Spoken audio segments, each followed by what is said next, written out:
Hello, hello, hello. Welcome, ladies and gentlemen. This is the number one Women's Wednesday show on our Field Sports Network. It is the A-Team, guys. I am Amanda, joined by my co-host. I am Amber, joined by my co-host Amanda. And as always, we've got RC with us hanging out. RC, how are you doing today? I'm doing great. It's Yeah. it's Hump Wednesday, so we're doing great. Nice. Amanda, how about you? How you doing, love? I'm great, other than these horrible roots I have. But I'm Girl. good. And I'm It's a all par for the hairstylist. course. It's terrible. That's all right. That's all right. We still love you. Guys, gals, Yes, we've got a wonderful, wonderful treat. RC, why don't you go ahead and fill them in? sure. So I feel honored to introduce a friend of mine that I met through Facebook, and we've actually been able to work together. His name is Jose Jefferson, and currently, he's the general manager and director of player personnel for the Florida International University. He's also the executive director, owner, and operator at College Gridiron Showcase that just happened last weekend. And he's also the former director of team operations at the UFL with the Brahmas. He studied at the University of South Dakota. He's from Omaha, Nebraska. And I've worked with him when he was working with Heinz Ward here in San Antonio with the Brahmas. So it is my pleasure to introduce Jose Jefferson. Yay! Welcome, welcome. Yes, thank you. That was impressive. I was even kind of interested to hear You're what I the had impressive to say. No, I'm just me. I'm just same guy, different title. That's all. Mm, Well, it is always a pleasure to meet you, Mr. Jefferson. Thank you so much for taking the time, Sure. because that is our most valuable gift. Thank you for taking the time and giving us your time to join us on the A-Team with RC. I hear that besides these changes, you got a lot of changes going on in this world right now, yeah? Oh yeah, I'm spinning about 8 plates right now, but it's good. Like they say, you can't complain about having a full plate if the goal's to eat. So I yeah, like that. it's busy, I mean, and I can't complain if this, I always said if the phone stops ringing, then I'm in trouble. But yeah, Uh-oh. it's ringing off the hook now. So that's good. no, it's a good life. So tell Wonderful, us a little wonderful. bit about the event that you had last weekend with the College Gridiron Showcase. Yeah, well, it was kind of like and I don't know where I know where RC where you're located, but they were predicting snow in Dallas Fort Worth, and oh my goodness, you'd have thought the sky was falling. And I'm a Midwesterner, so it went from being a blizzard to 6 to 10 inches, Ugh. 3 to 5 to 1 to 3, and at the end of the day, it was 1 inch. And Wednesday afternoon, and it was sunny and about 40 degrees. They shut the whole town down, airports, you name it. And so we were pivoting, the whole time. And this was year 11, so we're used to, you know, it being fast action, but we're also used to it being 60, 70 degrees in January. And for it being what it was in terms of the weather, we end up getting 214 players in, 177 scouts, and another 130 agents. We worked out at SMU, which was great. And then on Sunday, the weather finally broke and it got to about 50 degrees and we were outside. So a great event was had by all. And I, as one of my guys said, you done it again. So it was good. I can't complain, but it was like year one to where we were scrambling, on the phone, with people who were flying in, whether it be scouts, players, agents, are you still having the event, and trying to get a place. And the hotel was funny because the people that were at the hotel that was supposed to work, they got scared and went home. And so we missed a day with breakfast because there was nobody there, and I was about to get back there and hook some flapjacks up or something because there was nobody there. So it was an adventure, but like they say, I as one of my good friends, Rod Newhouse. If you guys are Dallas Cowboys fans, he's the son of Robert Newhouse. He says pound for pound, probably the best event coordinator in the country. And I said, the world. So we had a great time with it. So can I ask this? So the event, is it truly about like scouting players and having all of them come to be seen to show their talent? Can you kind of tell us what the event was like for all these players too, and how they felt?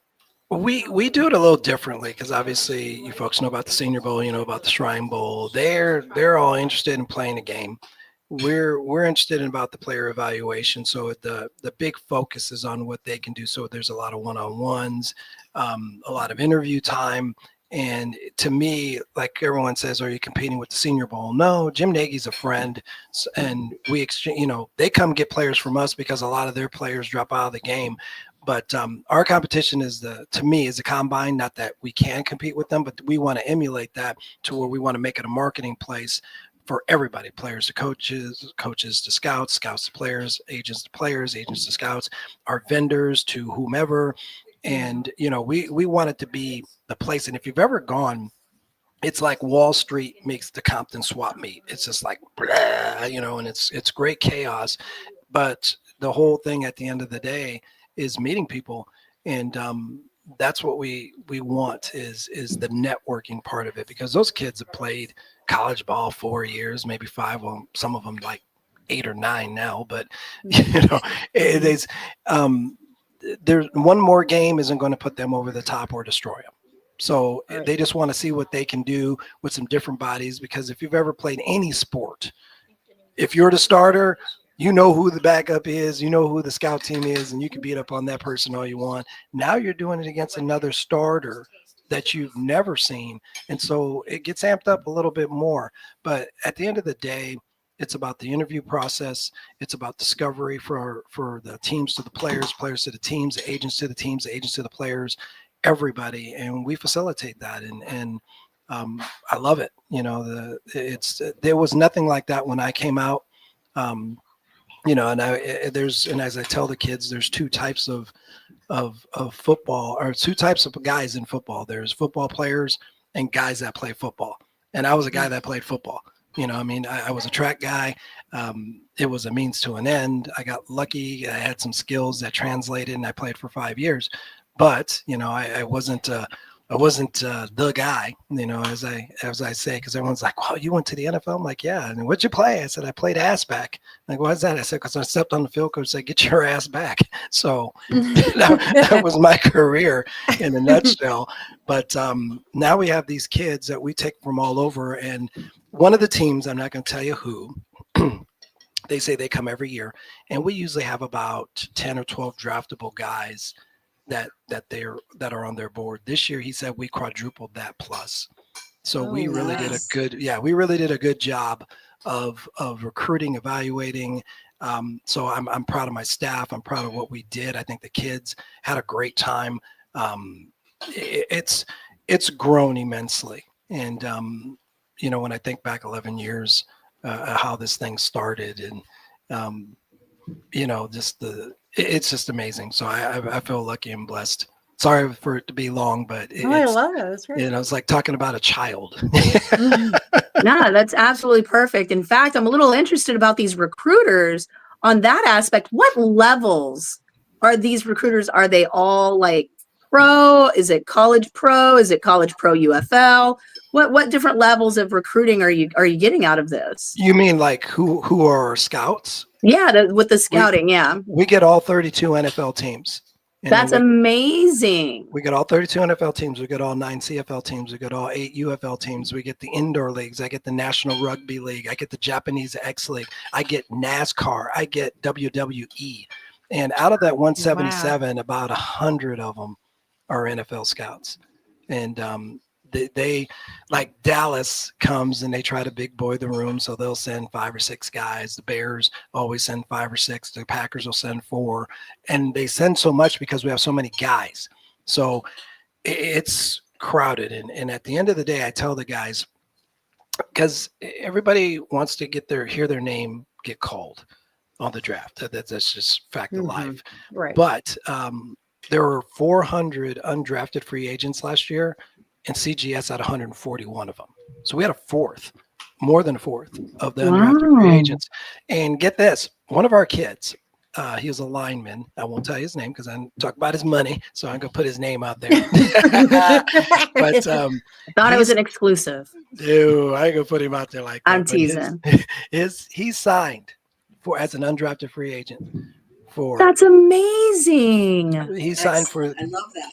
But he signed for Wow. $350,000 and a $50,000 signing bonus. And if you do your research, that's more than the first pick of the 5th round. And when I tell the kids that, I let them know that's the game now. Getting drafted is just passe. It's something that they do. If you're not drafted in the first 3 rounds, you might as well be a free agent because that's where the game is now. Because when you get in those slots, if you're drafted 1st and 5th round, 1st and the 6th round, here's your money. You get the last year guy plus 5 or whatever it is. I don't know what the percentage is. But when you get to those undrafted free agents, you have teams bidding for you. Nice. if you're that guy. And this kid was that guy to where they didn't want to put a draft pick on him, but they wanted him. And when they find out other teams want, then there's no salary cap to that. They just keep, hey, we'll do this. And the agent, if they're good, is playing both ends to the middle, and they did. So we get all of them there, and it's become a meeting place for scouts. And I went toe to toe with the NFL. I mean, when $1 billion business wants to put you out of business, you're doing something right because they can't control you. And they want to put all these regulations on us and blah, blah, blah, blah, blah. And I stood toe to toe, and it was just so silly because they didn't realize we're a scouts event. And so when you do that and you take care of people like that, they go to bat for you, and they did. And so, yeah, I basically can ask the NFL for a pony right now and probably get it. So good for you. That is amazing. And let me just ask, how old was this player? That amount of money is mind-boggling to me. He was I think a 5th-year guy. 22, 23.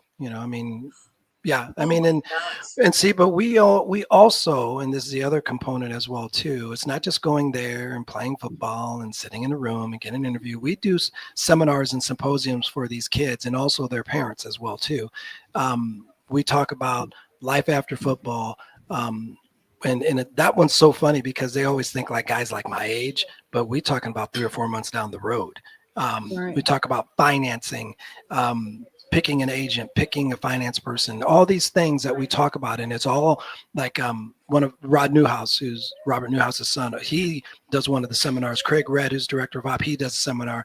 I kind of dip in and out because I get asked things, but we have people that come and have an HR guy that comes in and talks about how to write a resume, everything like that, because you just don't know what the life is going to be. And it's a fork in the road. Either you're going to play ball or you got to jump in that other lane called life, and do those things. So we educate the players that way. Like that kid with $350,000.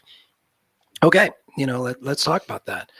He's going to get $350,000. Now he's got to pay the agent. So right there, that's 3% off of there.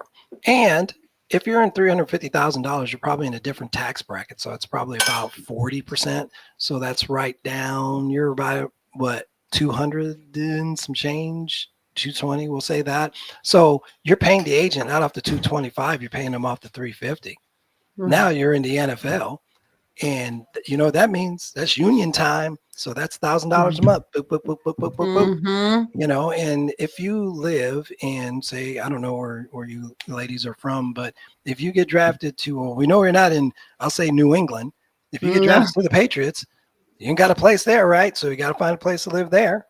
And so when you go there, and what people don't realize is you're in the Patriots. So you play Miami, the Jets, and who's the other team in that division?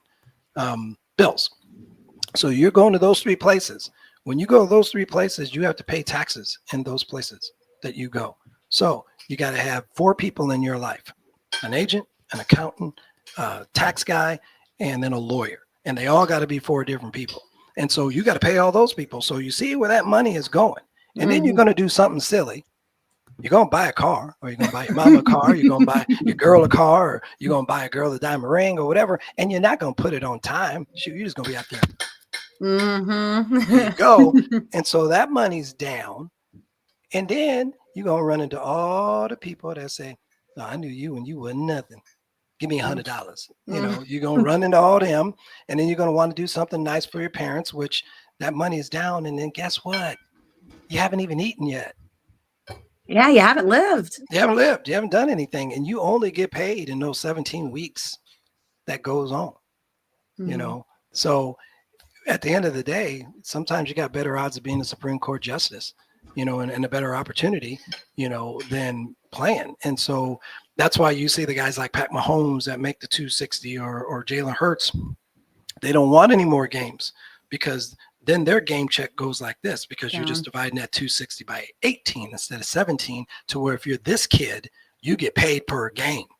Right. So they're like, yes, we'll play 20 games this roll because I'm getting another check. So there's a huge dynamic that, I mean, NFL is a great game that when we can all, you know, contest to that, but it's a crappy business. And it was a crappy business when it first started, when there were auto dealers in the 30s, and it's a crappy business now in 2025 because, you know, that's just how they rather pay people to go away, you know, than actually treat people well. You know, I mean, we've seen it all the time. Football is the only profession to where you can get fired publicly and end up in a better situation somewhere else. The only profession I know of. Yeah. That's an amazing Agreed. way of putting it, to be honest with you. I have to ask you, what sparked all of this for you? Okay, you obviously wear a lot of hats, right? In the position that where you were in, now you are in currently. What was it that drove you to be in this spot where you are now? What's your passion? Yeah. You know, I've always, I mean, I've enjoyed sports. I mean, are you talking like CGS and you know, itself, or just everything in general? I mean, that's all your hats of your career that's started from the top, because you've obviously wanted to grow each time, right? Each step. Like, what's your passion that got you there?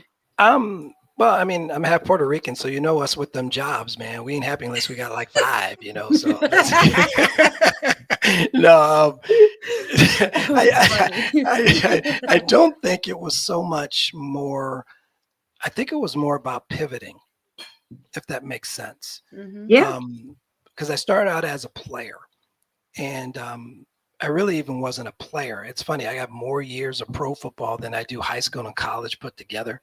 So I wasn't geared to be a football player. I was a track All-American, and that's what I did. And then I realized when I was a junior that this is it. Unless you're going to the Olympics, you know, I mean, there's no one's like, you know, there's no pro track circuit here. You know, I mean, even now they go to Europe, and it's like, if we were all going to go to the bar, we can go play sand volleyball, or we can play in the softball league, but I'm going to say, hey, RC, let's go triple jump. Hey, let's roll. You know, I mean, nobody does that. So no, so I picked up football late in college, and, you know, went door to door and parlayed that into a nice career, and got some education out of it. Went back to school to teach, and then got into coaching. And I really didn't want to coach. Not that, you know, I just didn't want to coach because I was young, and I'm me, and with no kids, you know, I mean, you're doing that. And I was at a high school, and the freshman coach had cancer, and he was going through the treatments, and he didn't want to be seen by the kids, and, you know, was taking time off. And so they asked me if I wanted to, because I was a pro guy. And, you know, like I said, I'm me. I don't coach on kids, you know. And so I said, hey, if you don't find anybody, then I'll do it. So they already got the sucker. So I'm there. And I started coaching, and I was learning the game in a different way, because, you know, I ran a 4.29 and a 40. So I'm always open. That's how I saw the game. You know, throw it to me, I'm there. And then you start learning it from the line perspective, the defense perspective, learning coverages, you're learning schemes, and you're doing everything. And then the most impactful thing happened was the kids. And we went, I mean, it's freshman football. When we went 4-0, and it wasn't the winning, it was the fact of you impacted some kids that they were hanging on every word that you had. And you could have really let them down the rabbit hole and say, well, if you wash my car and do my laundry, you're going to be good, and they would have done it. So it was that got me, because I also thought too, out of all the things I've been through, high school, college, even pro, none of my coaches were really great athletes or whatever, and or whatever. I never had a coach like me. So I'm like, wow, that could be impactful. That's impactful. Right. And so that started that career, and I was doing football, basketball, and track in high school, and I did that, and then I wanted to go to college, and I was doing that, and then indoor football came, and they wanted me to play because I was still young enough to play at 28, 29 years old, but I'm like, no, I want to coach, because I'm going to do this, and the career was going really well. I mean, I interviewed with the Packers, did an internship there, my life was going great, got married, and my wife has a great job, and so we're doing the thing, and I'm the next fill in the blank. That's who I am. And we had twin boys, and you're just like any other child that you have. You're thinking, oh yeah, now we got this, and that's the checkbox. But it really wasn't that clean. They were micro preemies. And obviously you're women, so you know about gestation. Regular children at 40 weeks, twins are at 37 weeks, and my boys are at 23 weeks 1 day, and 1 pound 3 ounces apiece, and we're given 15% chance of survival. And that changed me, because I had about 100 guys that wanted me to be somewhere, and I had 2 little guys that needed me to be somewhere. And when you talk about, they're sitting at the table now, and everyone's trying not to get all teary. And the whole point of it is, I've done that every day of the week, twice on Sunday. I have no regrets. And so it changed football for me a little bit. And I got out of coaching and went to the regular sector. And you, like I said, the path. You're either in football or you jump in that thing called life. But football is like the mob. You get out and it pulls you back in. It just does. People come find you because you have something to offer. And I really didn't think I had anything to offer. And so I started doing some part-time scouting for the Packers, or they're like, hey, Jose, go down to Western Missouri and do this and blah, blah, blah. Write this guy up, blah, blah, blah, and keep your receipts and send them. So I was doing that for like 2 or 3 years, working a job. And then indoor football coaches were like, hey, let's have a meeting. And they would invite like 4 or 5 guys, and they're like draining my brain to do this. And it was good, but it's like anything else. It's like a drug, It's like look at us as a society. They had prohibition, they canceled alcohol, and now they brought that back. And then marijuana, they canceled that, now it's legalized. So you always got to get something stronger. And so my stronger was, well, if I'm going to do this, then I'm going to go back to college. And I did football part-time, like right when I met you, RC, was the first full-time football job I did in 16 years, because I was doing it all part-time. I even went in administration. I was an athletic director at a junior college. I was an assistant athletic director for an NAIA high school. So I was pivoting, and still staying involved. And then, Mark Ross, who was my boss, called for the XFL, because backing up some more, I started CGS because I wanted to coach. I'm like, well, I'm running all over the country for these teams, scouting players. Why don't I just go to one spot and have them come to me, And so that was the brainchild there. And, but I want to coach, look at me. I'm this coach. And it got so busy, then I had to do this. And so I got other coaches there already, but I didn't coach because I was running it. So once again, creating a job that I wasn't even thinking about. And I was always told that you don't choose your destiny, it chooses you. And next thing you know, I'm everybody thinks I'm this operations guru. And I remember coaching college football, and they're saying, hey, Jose, get the meals ready for next week. Okay, I'm doing that. Hey, Jose, can you get the buses lined up? Yeah, sure. Hey, can we do? And I was doing an operations job 15 years ago and didn't know it. And doing CGS, I was doing an operations job, didn't know it. And then next thing you know, Mark Ross and all those guys, they come, right, because the USFL went first that 1 year, and then the XFL came along, and they all came to CGS. And Mark Ross goes, who runs this? And I said, I do. And he was like, and they're talking, and everything's going on. And he goes, give me your number. And they talked, and next thing you know, I wait about 4 months, and then they give me a call, and I talked to a few people on the phone, talked to Doug Whaley, talked to Russ Brandon, talked to Janet Duke, all these people. And after about that, I didn't hear anything for 3 days. And then I was coaching track at the college as well as being assistant AD. And I'm driving to North Dakota, and I get a phone call, and it's like, hey, how would you like to join the XFL? Sure. Ding, ding, Okay, ding. exactly. And that's football, though. It happens over a matter of months or a matter of minutes. Yeah. And that's just how that works. But what, and I know it's a long roundabout answer to it, but what fuels me is just an opportunity to be able to create something new, to reinvent myself, and pivoting. And that's why when this thing came up this year, it sucked and I didn't like doing it, but I could do it because I've done it before my whole life, pivoting, changing. And that's not a gripe. That's not a gripe. I don't gripe it, with my boys, with how life works. Is just that it's you either adapt or die. And I'm sorry, it's just that simple, because like they say, you ever want to hear God laugh, make a plan. And I know he's laughed at me a lot of times.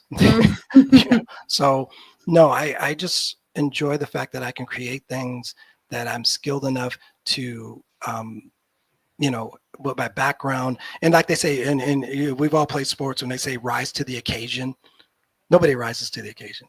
You don't. You fall back on your training. And that's all I've done my whole career, is fall back on my training and go, well, I know how to do this. And you attack it. And the other thing, and I will tell you to close your question, when you say what drives me is this simple quote I've heard decades ago. Everybody wants to be number one, but nobody wants to be first. And I love being first. And when you're first, you get laughed at. The first one through the wall gets bloody. You fail, but guess what? I'm doing it my way, and eventually it's going to work, because I'm not afraid to be first. And that drives me more than anything else. This whole job with FIU, that was a matter of minutes.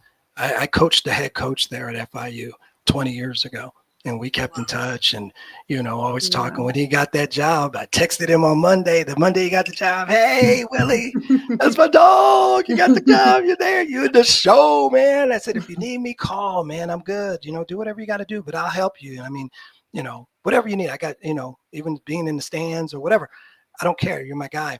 Didn't hear from Monday night, Tuesday night, Wednesday night. And I'm like, he's going through the car wash. I get it. I get it. I mean, I'm not sensitive like that.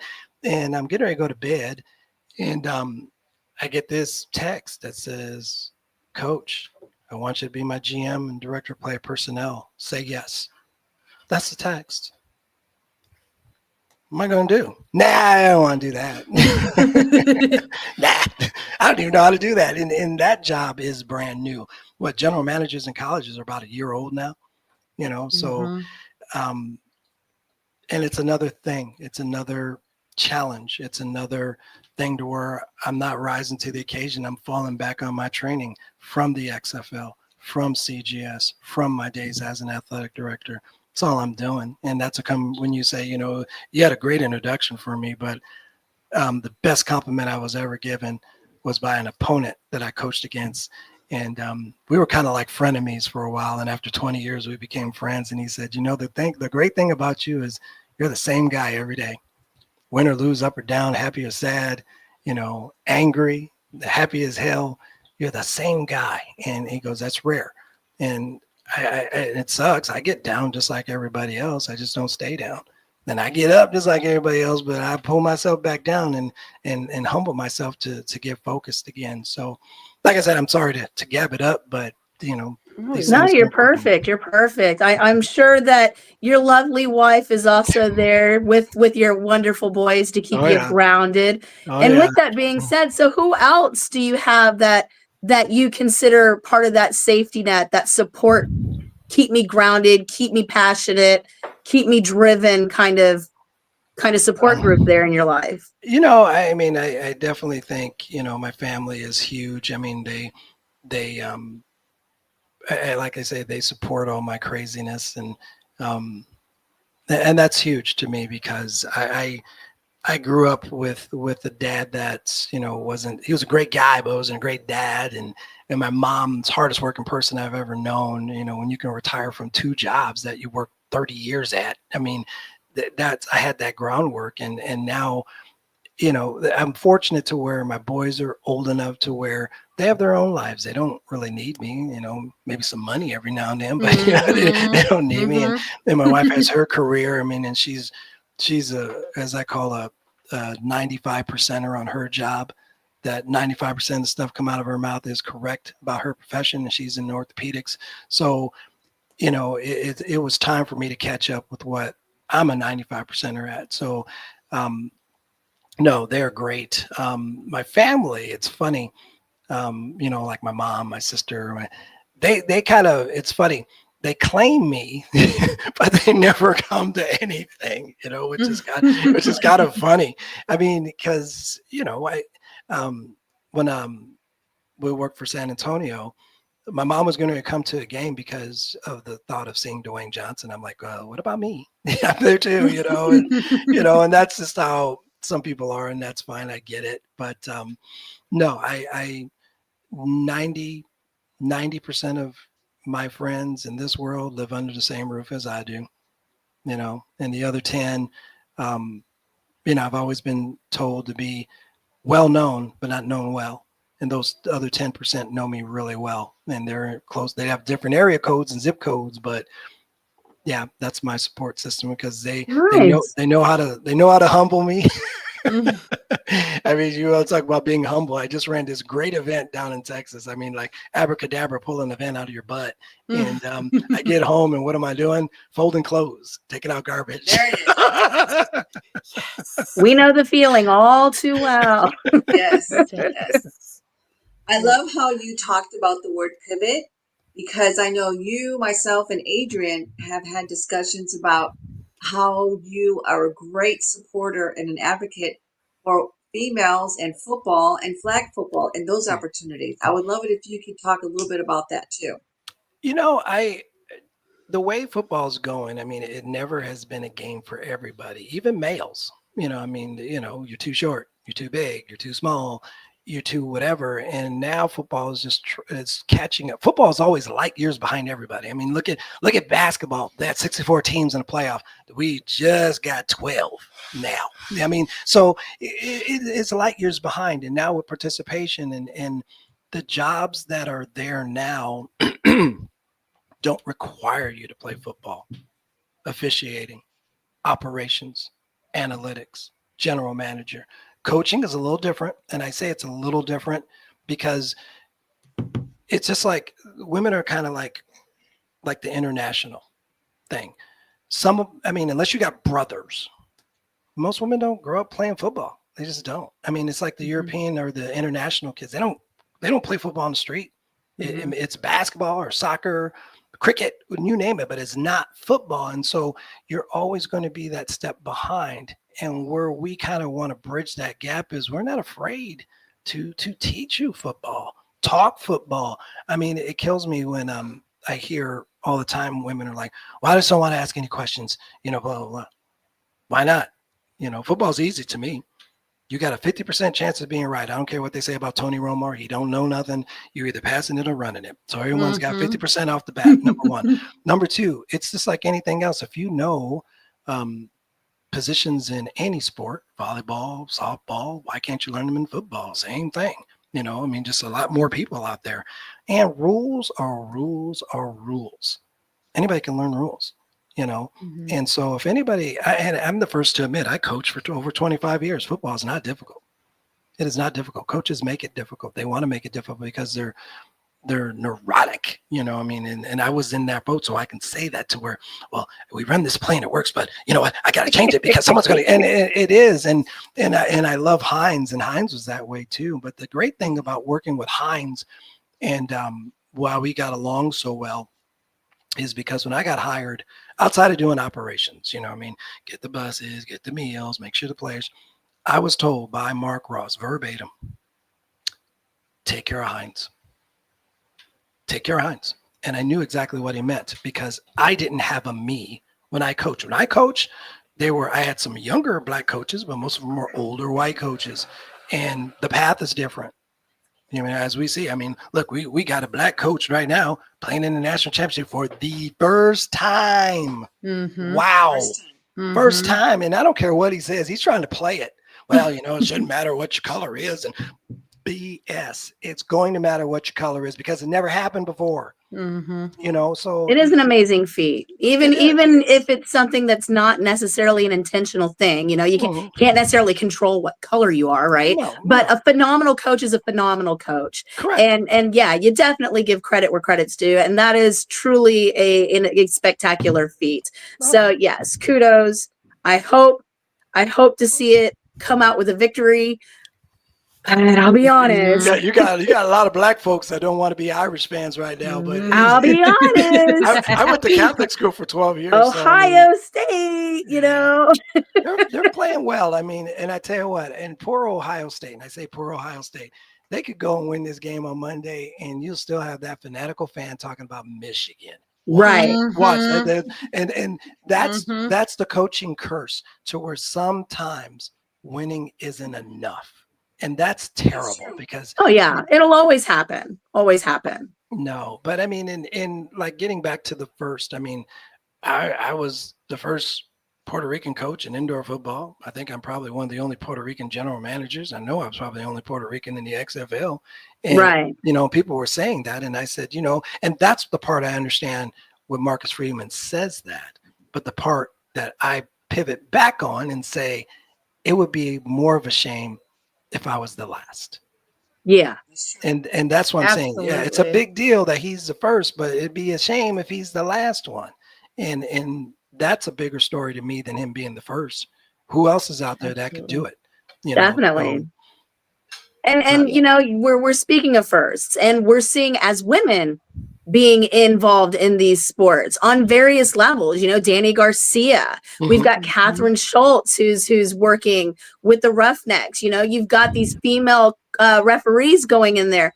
And I mean, who knows? It may not be too long before you see a female kicker in the NFL or a female player in the NFL. and I'll chime in on that. Do I think Um, it should happen? no, Safety no, wise, I don't think it no. should. I don't think it's fair. I think that Right. runs across the lines of the gender equity thing. Right. And I'll tell you a quick story. I went to an all boys Catholic high school. See, that's where the Notre Dame thing kicks in.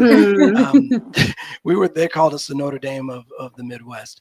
But I went to an all boys Catholic high school. And obviously, with all boys, you don't have no female sports. Mhm. One of my great friends in this world, his dad owned a bar. And with that bar came sand volleyball. And guess what? That guy got good at it. And that was right about the time where like girls were starting to wrestle and, you know, getting in and you know, you could play soccer with, have girls play on a guy's soccer team and things like that. Right. And he petitioned, we had 3 sister schools, and he petitioned to play volleyball with one of the teams. And they told him no, because it wasn't fair.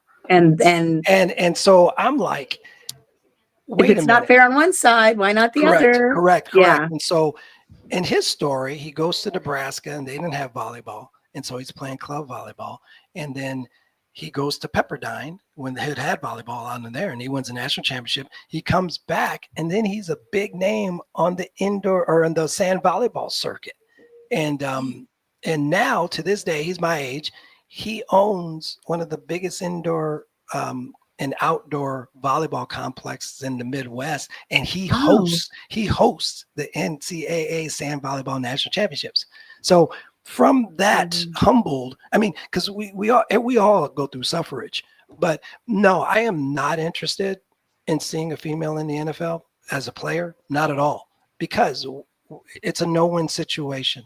It really is. Think about It this. is. You have a female kicker out there, and somebody goes ram shot and hits that female late. And that's what it takes. It's a different. It's not only a penalty.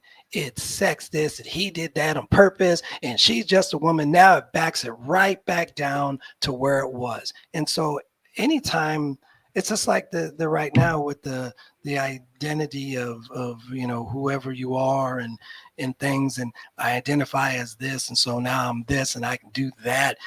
you know, it's confusing. So now we're even doing this in football is just not that sport. If you're going to do that, then why not? I know, and they're going to say, well, there's men's volleyball, but what's the difference if you don't have men's volleyball at your college? Why can't you play with the girls? Well, you jump Mhm. higher and you're a little bit stronger. Whoa, whoa, whoa. Why are you stronger and bigger in that sport? And now in Mhm. football, you're saying women are just as good. You can't do that. You can't play both Right. Right. ends to the middle. And that's what I'm saying. Now, this is what I would be behind if all these football teams with all this money and, they own 4 days of the week now and whatever, invest that into a woman's league because I guarantee you, you're going to load it up and I guarantee you someone's going to watch it. And I guarantee you, you're going to get good coaching on all of it because you're going to have a lot of coaches out there that are suppressed that now have somewhere to go. Well, Coach Jefferson, it's funny you should say that because we actually do. We have interviewed a few of the coaches from Women's Football Association, Nice. from the National League for Women's Football, and they are in desperate need. So if there is anything that you and your counterparts could do to No help pressure. out, we are happy No to make that pressure. connection for you guys. Well, Not that it's an I'm obligation. no, I don't do anything out of obligation. Either I want to do it or I don't. And I'm here. I'm a supporter. I mean, I've always been. There's no way you can treat everybody the same, Right. but there's a Yeah, way you no. can treat everybody fair, and Correct. that's fair to me. That's fair because I'm sorry. I just that's just a topic because I remember I was a high school coach. And one of the mothers wanted her daughter to play on the football team, and I'm like, the only reason why she wants to play is because, you know, to say she plays, she don't care about the game, And then you Right. have a whole group of women that care about the game, and if you're Right. going to do that, then hey, let's back that. It's no different than WNBA. You know, I will admit, I did not watch it a lot because it's a different game. It's a totally different game, and you have to be a basketball aficionado to watch women's basketball and understand it. Now, growing up, I watched Lynette Woodard play and was seeing greatness then.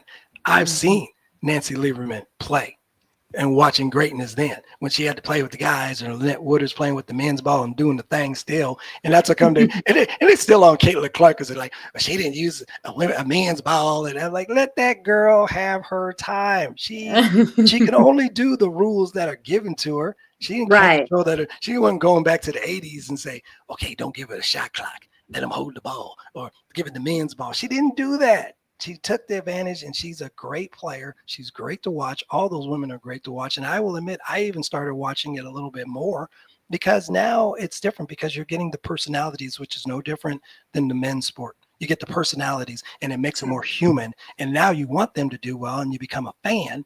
And that's what brings everybody in is when you humanize it. And we just did not humanize women's sports for years because it was women's sports. And it's Right. horrible. I mean, and being an athletic director and having to fight for women's sports and then seeing it, how many women I know that enjoy football, that played football, and we were all born at the wrong period of time, in certain things. Like right now, if I'm 25 years old, the way I was then, I'm Tariq Hill. Serious. It was. I mean, I'm as faster. That's good. I'm not a body catcher. And my routes are pretty clean, but that's just timing. Same with women. 30 years ago, it was unheard of. You're playing with the boys and blah, blah, blah, blah, blah, and whatever. Now you got leagues, you got organization foundations that are saying, hey, we'll back this. We'll put it on TV. You got streaming. So you don't even need TV anymore. And that's the other thing. CGS signed its first streaming deal with Victory Plus there in Dallas. Nice. So yes. And, the Dallas Stars and the Anaheim Ducks partnered up to show their home games on a streaming network, and they're looking for content. And one of my guys at CGS used to work for the Stars, and so they linked it up. So it's all free. Sign up. It's Victory Plus, as the words Victory Plus, one word.com. Sign up for free. You can see all the CGS documentaries, and it's awesome. But once again, timing. We didn't have streaming. We got social media, so. Now that you have this and everything's geared up and amped up, man, what's the problem? What's the problem? And you talk about pivoting, RC. Football is slow to pivot, real slow to pivot. And so, like I said, it's funny because people are like, well, you love football. No, I don't. No, I do not. I'm passionate about football. I'm knowledgeable about football, and I like being around it. But I refuse to love something that doesn't love me back. So I have to correct that. But do I enjoy the game? Yes, I do. Do I enjoy the people in it? Yes, I do. Do I enjoy the fact that I'm seen as an ambassador for it, as somebody that's a trusted advisor for it? Absolutely. And I run the largest postseason college all-star event in the country. Yes, I'm ingrained in the sport, but love, this game will chew you up and spit you out quicker than anything I know. And whenever, like you talk about being humbled, if you ever read a biography, read Jim Brown's biography. Yes, because that is a phenomenal. Yes, for a guy to be at the top of his game and leave to say, hey, every man loves the game, but the game loves no one. That's why it's easy for me to leave. That's deep. I mean, you can't get no better than Jim Brown. And if it's good for him, it's good for me. So, but as for the support, you let me know what you need. I mean, I ain't hard to reach. Awesome. Same number. Where do you hold this in Dallas, right? Yep. Fort Worth. In Fort Worth. Fort Worth Sports Commission and all the people down there. That's kind of in the center of all three of us, huh? San Antonio, Houston, and St. Louis. San Antonio. Oh, who's in St. Louis? Oh, okay. Amanda. All right, Midwesterner. I hear you. She covers the Battlehawks. Amber would cover the Roughnecks, and I would cover the Brahmas. Wow, that's how this all started. Look at y'all. I see y'all working. Shoot. So I can relate with you a little bit because my son was born 7.5 weeks early and he was 3 pounds, 13 ounces. Wow. So I can't relate near as close to you, but now he's 10 and he's beautiful and amazing. But awesome. I wanted to commend you too, because on your Facebook page, you post a lot of really good quotes or mottos or things, that people should really be thinking about going into 2025 too. Tell us a little bit about why you do that. Like what drives you and pushes you to do that?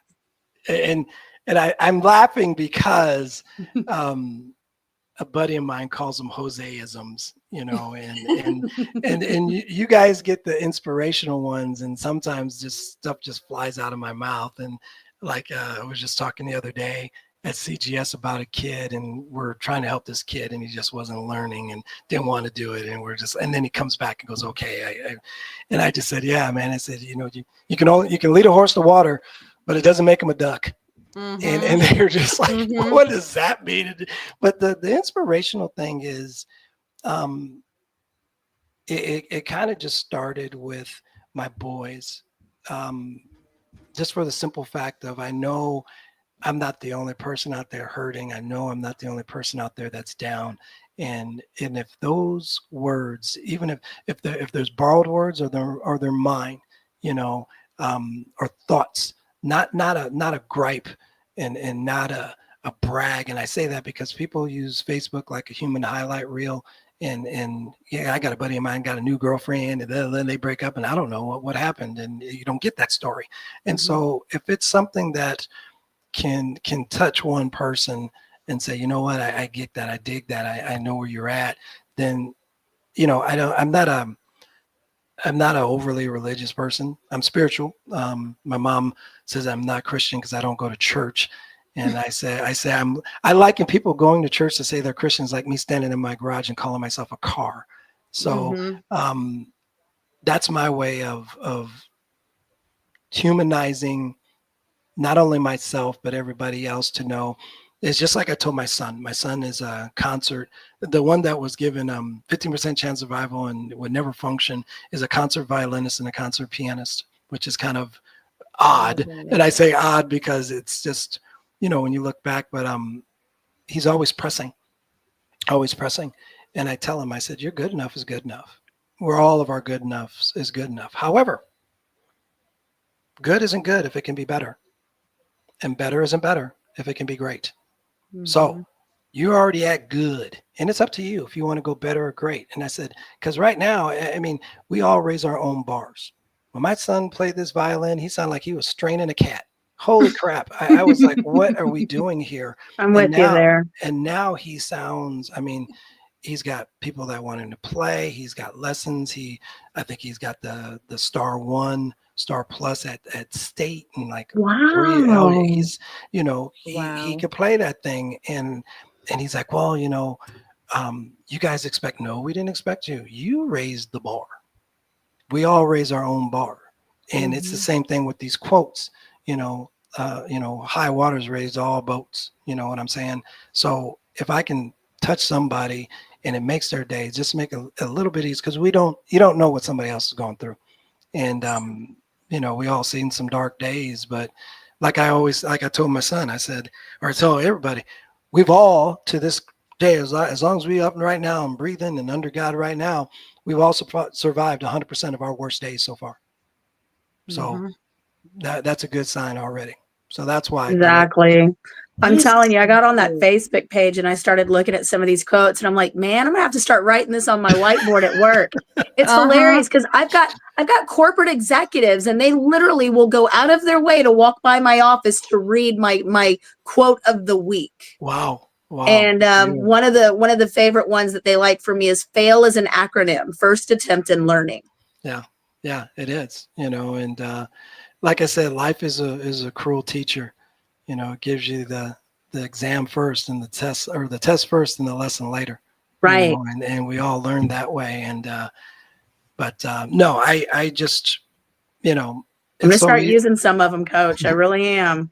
Hey, I don't own them, because if I did, I'd probably get about $20 off of them, but I don't. But it's and too much negative in this world, too much division, too much bad, No, I get you. and One last question, RC. Would you like to do the honors? uh-oh. Well, we've communicated through Facebook and in person, but I would like to know, who is your role model? Oh, wow. That's huge. Um, Because you've inspired so many. You really Um, have. you oh, really are a blessing to me in oh, the sense that you inspire me to network, because I think you do that so well, and you always do it with a smile on your face. And so um, I want to know, who's your role model? Who do you look up to? oh, wow. I mean, I guess the easy one, and I say the easy one is probably my mom. And like I said, the hardest working person I know, the hardest worker. I mean, my folks divorced when I was about 11, and it's funny. She's a Puerto Rican lady. She's about 4'10".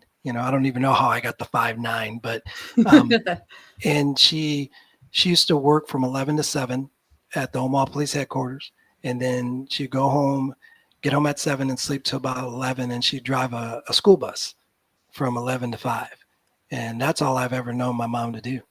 She did it for 30 years that way, and she she took care of us so well. We didn't even know the half, because I mean, we grew up in Section 8 neighborhoods and stuff like that. And it's funny, when I take my kids back to Omaha, and I took them back to where I grew up, and my son Jonas, who's a little delayed, but he's in a wheelchair, he goes, "You lived there?" It's like, oh God. Yeah. But you think it's amazing that I've never seen a hungry day or a cold night. I went to Catholic school. Catholic It's school. impressive. I mean, so Right. this is my mom. I took dance lessons, and I just put that out there. Took dance lessons for 12 years, tap and jazz. Hey, if you're black, Hey, that's you tap. amazing. I played That's great piano. footwork. It is. I played piano for 12 years. I took gymnastic lessons. Um, we did it all. And my mom's goal was to get us well-rounded. And I remember her saying, "You never know when you're going to have to sing for your supper." And Mm. so I was impressed. I didn't know. And where it really got me was college, because I got scholarships from the high school, because I haven't paid for school since my sophomore year in high school. Period. Anything, master's degree, nothing. And I remember her saying to me, I hope you're good at what you do sports wise, because I can't pay for college. And it was kind of like a gut punch, like, what? You do all this other stuff, and you don't do this. And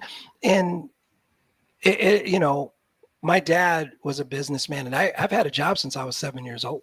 So I've always been used to working, not chores, a job. I used to work in a bingo hall, smoky, 300 people all screaming bingo. And I was pushing a little coffee cart, selling coffee and donuts. So it was ingrained in me at a young age to do that. But my mom made me save my money, made me save that money. And I never really understood that.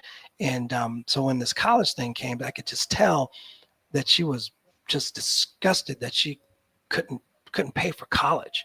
And that's when it was like, oh, snap. And it really made me kind of, I want to go to these big schools and and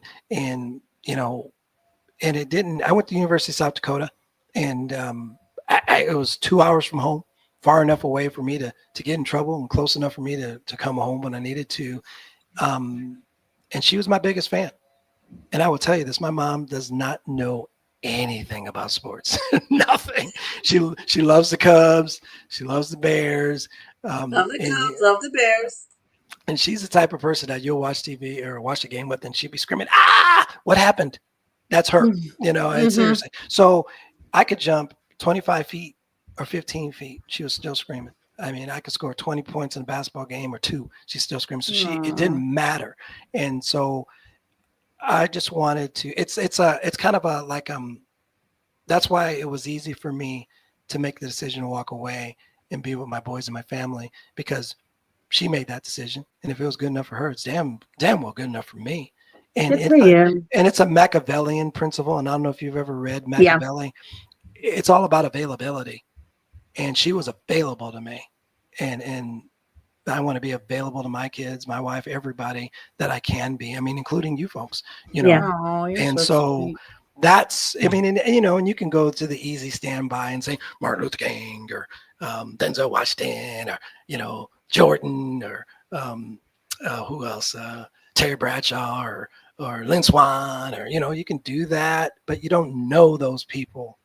Yeah, well, your mom, kudos to her for having such a wonderful, wonderful, respectful, and admiring son. I want to say young man, but I know I'm looking at somebody that's relatively there with me. I might be a little older. Well, I don't know. We'll see. I am 54 years old. Okay, a little younger. Thank you for blessing me with that. Thank you. I appreciate it. I just had a birthday. I'm feeling older.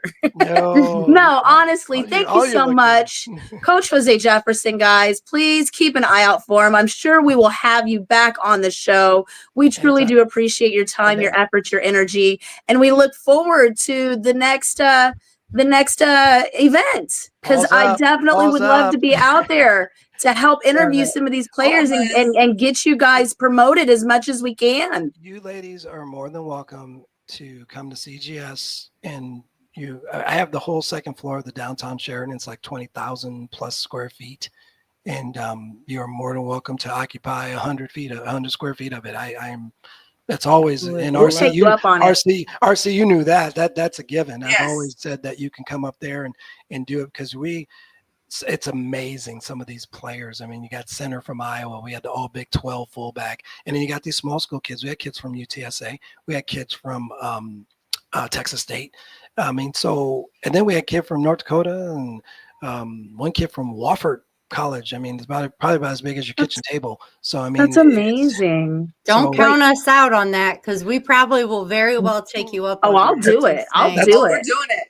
That's an open invite. We'll make it happen. Coach Jefferson, thank you so much. If anybody would like to get a hold of you for anything in the future, be an athlete, a scout, or otherwise, is there any way that they would reach you publicly? This is your chance to plug yourself. RC's got my number. And I tell people this all the time. So I say 24 seconds, 24 minutes, 24 hours. I will always get back to you. But understand that, I'm blessed. I get a lot of people that call me, and text is easier than calling. Email is easier than text sometimes, because I see it. But Always. That was one of my mentors. His name is Darren Arbett. He used to coach San Jose SaberCats in the Arena League. Actually, one of the first black coaches I've ever seen win a championship in football, and he won 4 in the Arena League. Hall of Fame. Nice. And I remember him telling me, if I ever hear of you not returning a phone call, we're done. And that was 23 years ago. Well, I know that you will definitely return our calls. Thank you again, Coach Jefferson. Thank you, You Jose. have been it's been an honor, and we look forward to seeing you again soon. Absolutely. I And see you tell at your family CGS. thank you for sharing your time with us. Yes. No we love problem. it. Thank you so much, Coach. much. Thank you. Have a great day. Take care, Bye. ladies. Bye. Bye. Oh my gosh, she's Amazing. I could sit Yeah, here and isn't listen he to him great? talk forever, but I don't want to I take know. more of his time than we actually requested. So I we'll know. definitely have him back on next time soon enough. It'll happen, I'm sure, when there's another big event. And yeah, I would love to go to a CGS event Mhm. to interview some of these players and maybe get, hit the ground running with some of these scouts. Who knows? You never know where the A-team will be. That's right. That's right. Be on the lookout. Yeah. With that being said, everybody, I think that's a wrap for tonight, don't you? Sure It's a wrap. is. Stay warm. Stay safe. All right. Thank you, everyone. We will see you next week. Check us out on Roku. Check us out on Amazon Fire Stick, guys. We are the A-team on the Fuel Sports Network. Y'all have a great day. Bye. Night.